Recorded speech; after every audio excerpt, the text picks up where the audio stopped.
recording.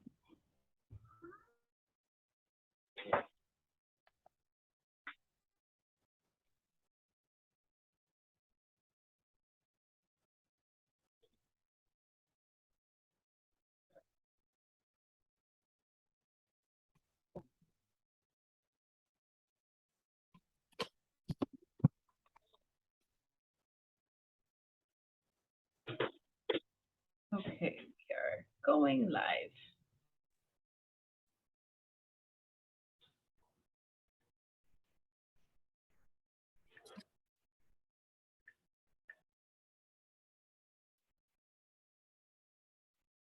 Okay, and we're live. Buenas noches, latinos en Spokane. Espero que se encuentren bien esta noche. Tenemos un poquito de frío, un poquito de lluvia y hoy tenemos una invitada muy especial. Estamos aquí hoy con Natasha Hill, que es candidata para el Congreso en el quinto distrito que tenemos acá. Good evening, Natasha. Thank you for joining us here at Latinos in Spokane. Thank you. Thank you. Buenas noches, Latinos in Spokane. I appreciate you having me here, Jennifer. Thank you. Yeah, thank you. And we are inviting candidates into our digital space here to, welcome folks and, get to know more about why you're running for office, what are the different positions that are up right now for election. And we are really trying to get out the vote this year and, support community members in getting information on candidates, on these seats, and getting people out to vote. Yes. Le mencioné a Natasha que ahorita estamos haciendo esta iniciativa para que la gente salga a votar, que se informen bien de quiénes son los candidatos y cuáles son las posiciones que hay ahorita para elección y por qué importan estas posiciones, ¿no? And great, yeah, thank you. So tell us a little bit about yourself. Can you tell us a little bit about the position of Congress and why you're running? Yeah. Well, one of the reasons I decided to run as a first-time candidate, no political experience, is for what kind of you were touching on, which is voter engagement. We have to get more people engaged, more people out to vote. This position, U.S. House of Representatives, we're sending somebody from Eastern Washington over to the other Washington to represent us on that federal level. A lot of this comes back to funding and what our priorities are and what we need here in Eastern Washington in terms of resources and what those funds are going to be allocated for. So that's something I want to have a voice in. Coming from Eastern Washington, fourth generation, born and raised here, raising my kids here, we need representation for all communities. Thank you. I'm just writing this down. So mi pregunta para Natasha Hill era si nos pueden compartir un poquito de la posición a lo cual ella es la candidata para el Congreso de la Casa de Representantes en Congreso y por qué le importa, por qué se está postulando como candidata. Y nos menciona que principalmente para poder estar conectada con los votantes, es voter engagement, que le interesa estar en contacto con la gente y también porque en esta posición estamos mandando un representante de Eastern Washington, de aquí de nuestra parte del estado, al otro Washington a representarnos y mucho tiene que ver con los fondos fondos federales que se traen desde el otro Washington y también para dar prioridades que representan a la comunidad y también para tener una voz en poder decir qué es lo que necesitamos en esta área. También en qué se van a distribuir esos fondos y también para tener representación de esta parte del estado. Thank you for sharing. And tell us a little bit about yourself. You mentioned that you are a fourth generation in this area. Yes. So born and raised here, I went to Rogers High School, did Running Start through community college, which is now a really, really amazing program to help people knock out a couple years of college here and save on tuition. I then went on to the University of Washington and found myself in law school. I decided to go to law school without knowing any attorneys. But I had friends who were very talented and I wanted to make sure they got good representation and got good deals. So I went to LA to be an entertainment attorney. I ended up doing more litigation, just civil litigation, you know, lots of contract disputes, both in entertainment and business. And then I ended up moving back home with 2 kids and starting my law practice here in Spokane.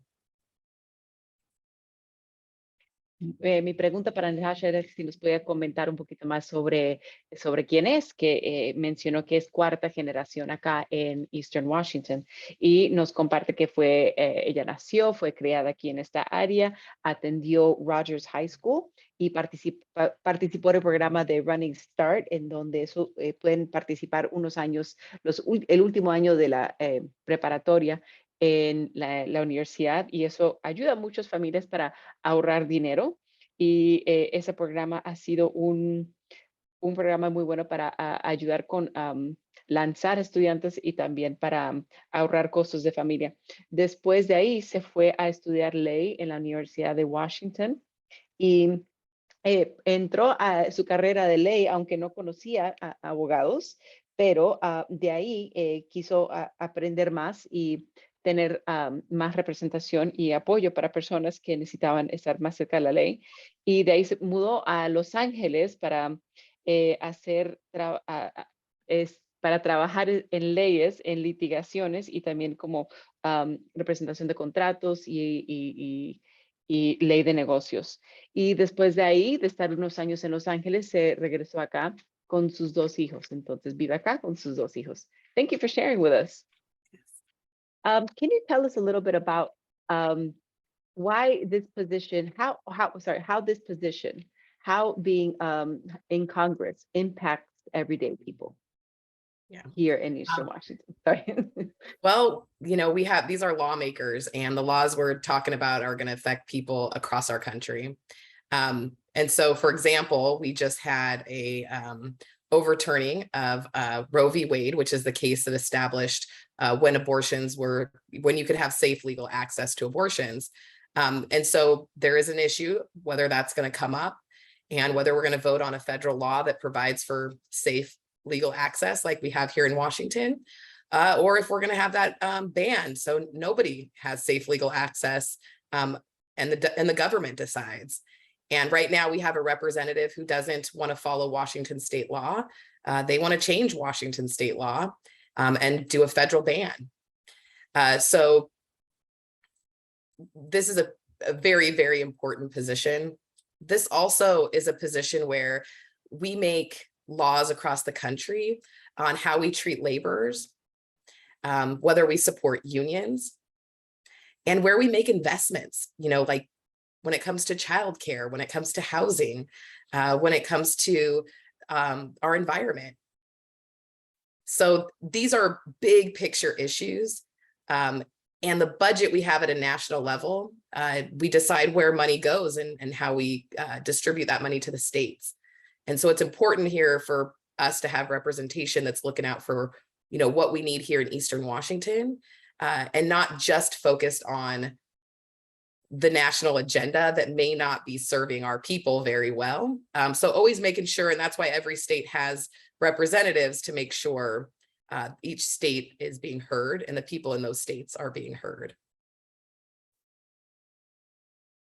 So I'll add to that, just lots of tax dollars, you know, that we got to decide where they're going to go. Yeah, thank you, thank you. Mi pregunta para Natasha era si nos puede compartir un poquito sobre cómo esta posición como representante de Congreso impacta a las personas aquí localmente. ¿Por qué nos debe importar? Su respuesta fue que aquí en esta posición, ahí en la Cámara de Representantes de los Estados Unidos, en Washington, D.C., es donde hacen las leyes, donde se crean las leyes federales y también donde se crean leyes en general. Y que ahí pueden decidir cuáles son las que se implementan y cuáles no. Y nos dio el ejemplo de la ley federal, que es el caso de Roe v. versus Wade, donde uno puede decidir si uno puede tener acceso legal a aborto. Eso es un tema ahorita que se ha cambiado, en donde era antes la ley, pero ahorita ya se ha cambiado. Entonces, da ese ejemplo porque estas son las leyes que nos impactan. Entonces, de ahí el gobierno puede decidir si una persona puede tener acceso a un aborto, a ver si, y también nos menciona que actualmente tenemos un representante que no nos está representando bien y que no quiere seguir la ley de nuestro estado. También es importante estas posiciones porque crean leyes que van a impactar todo el país y también en nuestro estado, por ejemplo, tenemos muchas leyes acá que protegen uniones, protegen trabajadores y hay leyes que también podemos hacer para expandir el cuidado de niños, vivienda, el medio ambiente y más importante es el presupuesto nacional, que donde ahí podemos decidir, bueno, puede decidir en su posición a dónde se van a ir los fondos que están asignando al nivel federal y también qué es lo que desea la gente en Eastern Washington, los representantes, las personas de aquí de Eastern Washington. Es muy importante que estén conectados porque a veces lo que está a la agenda nacional no refleja bien a las personas que estamos acá en Eastern Washington. Y que también hay impuestos y otro tipo de leyes. Thank you very much. I'd like to share a little bit about the Latino population here in Washington State. You know, we have had a tremendous growth in the state over the past 20 years. And what's been more impacting is the 2010 census to 2020. You know, we're now reflected as one of the largest minority groups in Washington State. In Spokane County, for example, in the 5th Congressional District, we are leading 40% of this area's growth. And the Latino population here is very young. We have a lot of people that work in services, that different sectors, but we're also, a lot of the population is living below the poverty line. In addition to that, we are not reflected in many of the wealth generator, you know, indicators, for example, you know, home ownership. The majority of us are renters. So there's a lot of different impacts and needs that we need to address the growing population. And I wanted to ask if you had any thoughts on this growing population of our community. And I'm just going to translate that really quick before you Yes. start, because I don't have to. So, le estoy preguntando cuál es su opinión sobre la población latina que tenemos acá en nuestro estado, que ha crecido bastante desde el censo del 2010 al 2020, y que, por ejemplo, en nuestra parte, lo que es nuestra área del Congreso que estaría representando, si es elegida, es... la población latina aquí ha llevado 40% del aumento en población. Entonces, le estoy preguntando, ¿cuál es su opinión sobre este crecimiento de números y cómo podemos estar listos para proveer servicios y dar apoyo a esta población que sigue incrementando?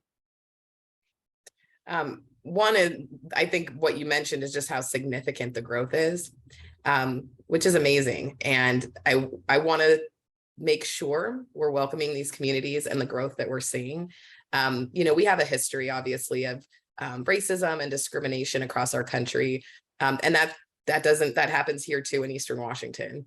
But we've had immigrant groups. I mean, this land was native, you know, we have native folks from this land as well, folks who've migrated up just north, right? So everybody's history, everybody's differences.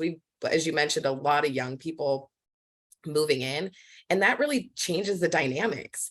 And we need to make sure that we're embracing the culture that comes with that, and really serving that culture. One of the things I've seen is, you know, a need for more, you know, Spanish interpretation, like we're seeing here today. And I think that's really important because it shows an acknowledgement, right, of this growth of people in our region, how much we're diversifying, how much we're changing. And again, going back to just, you know, embracing that, but also making sure that these folks have access to housing, have access to jobs. We know that people of color, especially women, especially Black women and Latino women, are often in domestic labor jobs or in our service industry, whether that's, restaurants, hotels. And so protections are really important. These can often be vulnerable positions for folks to be in as they're, moving their way up. And we want to have pathways for that, to home ownership, to having successful careers, being able to build your skills, affordable school, and training programs. One great thing, and I don't mean to make this too long, Jennifer, but one great thing about our region, even though with the cost of living increases, it's definitely more affordable than a lot of other places. And you get this like oasis of beauty, environment, and there are great people here, but we definitely can do a lot more when it comes to embracing culture. And letting that really shine through in our communities. Thank you. Voy a traducir lo que nos acaba de responder. Es que nos menciona que esto es un crecimiento muy significado de la población latina y que es increíble realmente, que principalmente quiere asegurarse que estamos dando una bienvenida a las personas que están llegando a este crecimiento, que tenemos una historia de racismo y discriminación entre los Estados Unidos, pero también lo tenemos acá en Eastern Washington también, y que es muy importante que tenemos que reconocer que esto sí existe acá y también se ha sentido con otras poblaciones, por ejemplo, en las nativoamericanos que viven aquí, que estamos en tierras de ellos, de personas que son nativos, y ellos también han tenido que emigrar dentro del estado y han tenido que emigrar más al norte. Y tenemos que, realmente, menciona que tenemos que estos cambios con cambios de poblaciones, hay cambios de las dinámicas de las personas que están viniendo acá y que tenemos que crear como una pertenencia para las personas de diferentes culturas y asegurarnos que estamos dando servicios a diferentes culturas dentro de Eastern Washington. Un ejemplo que nos da es servicios de interpretación, como lo que tenemos acá, y que tenemos que dar reconocimiento que este crecimiento está sucediendo y tenemos que dar acceso a otros servicios como vivienda, trabajos. Reconoce que las personas de color y en particular mujeres de color, muchas veces trabajan en lo que es labores domésticas, en servicios, en hoteles, y que hay que crear más protecciones para estas trabajadoras. Y también que hay que crear caminos y acceso a vivienda pero también a personas que quieren comprar sus casas para que puedan empezar a tener su vivienda. También hay que crear más acceso para escuelas y educación. Y quiere también recordarnos que esta región es muy increíble en que aunque el costo de vivienda está subiendo en muchas partes, aquí todavía es accesible y que vivimos como en un oasis de belleza en donde tenemos el medio ambiente, tenemos áreas verdes, pero a la vez podemos hacer más para crear más, bienvenida y pertenencia para las diferentes culturas y diferentes personas. Thank And you. if I could just add one thing, when it comes to our colleges and universities, I know we're bringing in a lot of Latino students and we're educating them. And we need to do better about making sure that we do have a good culture, social culture around that, and job opportunities so they stay here. We want to invest in them so they can turn around and invest back in their families and their communities here in Eastern Washington. So maybe you can shorten that a little bit, but the young professionals we have coming here, we definitely want them to stay and feel that they can build a future here in Eastern Washington. Sí, también menciona que tenemos bastantes universidades que están abriendo caminos para estudiantes latinos y en eso están creando educación, y también hay que dar importancia en crear una cultura social para estos estudiantes, estas nuevas personas que llegan, y que también queremos crear oportunidades de trabajo para estos latinos, para que de ahí, si nosotros invertimos en ellos, ellos pueden invertir también en nuestra área. Y podemos incentivar a las personas los latinos profesionales a que se queden y que sean parte de nuestra comunidad. Thank you.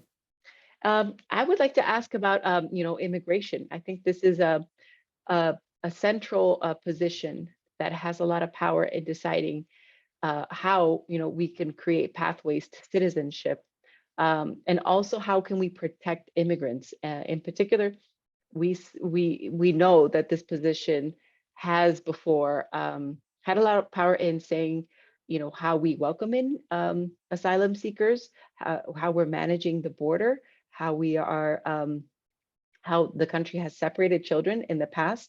So I wanted to ask a little bit about that, if you had any thoughts on immigration.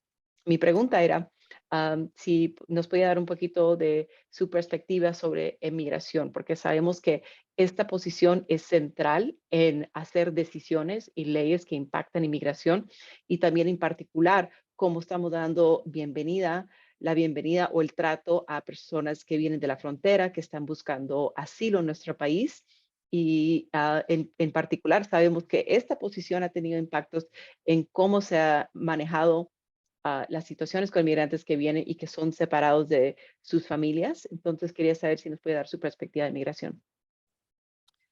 This system is not working. I think that especially for our, South American, Central American countries in terms of, asylum seekers, refugees coming across that southern border. And it's been politicized. Instead of being a human issue, it's now a political issue. I'm not a politician. So for me, I'm very much on the side of people who want to make sure that we have a system that will work. So when people come and seek asylum, or if we have refugees, we can process them in a way that keeps families intact, keeps them safe, and doesn't discriminate. Equity is one of the things that's lacking. We have a hierarchy within our immigration system based on the country, and it comes a lot of times down to the color of folks' skin and the country they're coming from. And those are realities, and we can't ignore them. I don't think the politicians in place right now, most of them, the majority of them, with exception, are in a position to make the right decisions, because it's been politicized, and it's not being looked at with an equity lens and what we can do best for people. Borders are invisible, and this idea that people are aliens, that's not a term that I think is ever appropriate to use anymore. We just know better. But these are real issues, and at the federal level, you can have a system in place all day long, but if you don't properly fund it, it's not going to work. It's not going to be a good system, and you're going to cause real harm, real trauma, and it leaves our families with uncertainty. There's no stability there. And we know how long it's taking folks to get, citizenship. There has to be a quicker pathway to citizenship, especially when folks are here contributing and productive members of our society.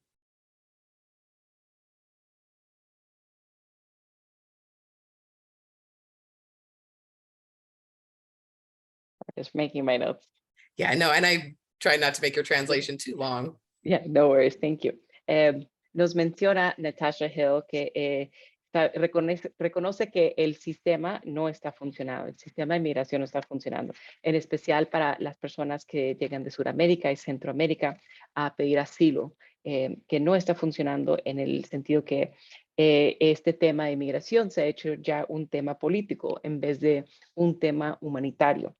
Y porque ella no es política, ella está al lado y a favor de las personas, está al lado de la gente, y que tenemos que encontrar unas maneras en donde podemos procesar estas aplicaciones de migración para que las familias puedan quedarse juntas y intactas, y que también tiene que ver, esto es un tema de que le falta equidad, porque muchas veces inmigración es basado en el país de origen de la persona y el test de su piel, y que esto lo sabemos, que si unas personas son de diferentes países o tienen diferentes test de piel, entran por otros, tienen más preferencia. Y también que ella desea verlo como utilizar una visión de equidad, porque sabe que las fronteras no son reales y que no podemos estar llamando a las personas alienes, porque eso no es una manera de hablarle a gente, y que también reconoce que a nivel federal existe este sistema, pero no está funcionando, y no va a funcionar si no estamos dando los suficientes fondos para que funcione. También reconoce los daños y el trauma que esto impone a las personas que vienen a pedir asilo y que tenemos que crear más caminos eh, más fáciles y más rápidos para ciudadanía. Y en especial las personas que están aquí, las personas que están trabajando, que están contribuyendo a su comunidad, deberían de tener una preferencia para que puedan tener un acceso a ciudadanía. Thank you for sharing. And for some of the local, issues that we've had, we serve a lot of community members here that are newly arrival from asylum seekers to first to third generation. And we see that there's a lot of issues around housing. And I know that this is happening across the country, but right now there's so many difficulties there's always been difficulties to be able to lease property, to buy properties as immigrants, but even more so now, I believe that immigrants are facing it at a higher rate level compared to other groups, in that some people don't always have the option of providing a social security number to get housing. And also the cost of rent has just been increasing at really alarming rates. And now that we're seeing that COVID protections are leaving, they're not going to be protecting tenants. We're getting faced to see a lot of people that are going to be without their homes or without options. Can you share a little bit about that, of what we can do as a community? And I'm just going to share that. Mi otra pregunta era, si nos puede platicar un poquito del tema de vivienda, porque sabemos que aquí en Latinos in Spokane nosotros damos muchos servicios a personas que apenas están llegando, que están llegando con asilo, también a personas de primera, tercera generación. Y estamos viendo diferentes dificultades para personas que están pagando renta, que le están aumentando el costo de renta, o que tienen dificultades para accesar vivienda, ya porque para un inmigrante es mucho más difícil pedir rentar una propiedad o comprar una propiedad por temas de seguro social o otro que piden bastantes requisitos. Entonces, quería ver si nos puede compartir un poco más de eso. Well, first of all, it comes back to organizations just like Latinos in Spokane. And so we need more. I know sometimes in nonprofit or in smaller places, there feels like there's competition when we're looking to serve certain communities. But the reality is we need as much services and resources in communities like this as possible, especially when you mention like new folks coming in to get acclimated. And there's a bigger curve there when this is not your home country or not your home state, and you're new to the region, especially if the language is new. Whatever we do at the federal level has to back up what impacted folks need. And so we have to listen. We have to be listening to the organizations that are on the ground, that are in the streets. You're down the street from me. You're on Monroe. I'm on the other side of Monroe, just a few blocks away. So I know where to find you. I've been in, so I know this type of services that you provide. That touch is so important to hear from folks directly. And so as far as funding goes and programming goes, whether it's the state, county level, state level, federal level, we have to be backing up what you guys are telling us that is needed, and funding those programs and making sure those programs are accessible to folks in this community.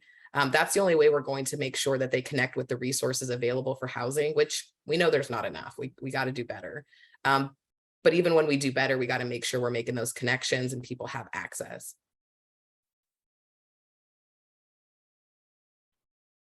Nos comenta que una respuesta es apoyar a más organizaciones como la de nosotros, que estamos como Latinos in Spokane, que necesitamos más organizaciones como nosotros que estamos ofreciendo ese servicio, y que a veces sí existen como competencias, a veces se puede ver que hay gente que lo ve ese tema, pero la realidad es que necesitamos más servicios y más para las personas que están llegando, porque las personas que están llegando se tienen que aclimar al área, a veces no entienden las diferentes reglamentos, el lenguaje, entonces necesitamos más apoyo para las personas que están llegando.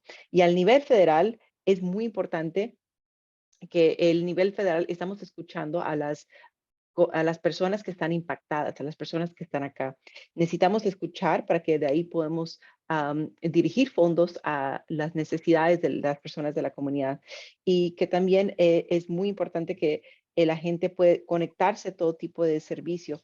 Y nos menciona Natasha Hill, que está aquí, conoce nuestra oficina, está del otro lado de Monroe, y tenemos que mantener ese contacto y seguir escuchando a las personas de la comunidad, crear más accesibilidad a diferentes programas de vivienda e información. Sabemos que no hay suficiente vivienda y eso es algo que tenemos que trabajar a crear más.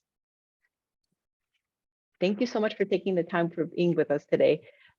Here with us today. We really appreciate, we know you have a very busy schedule coming up.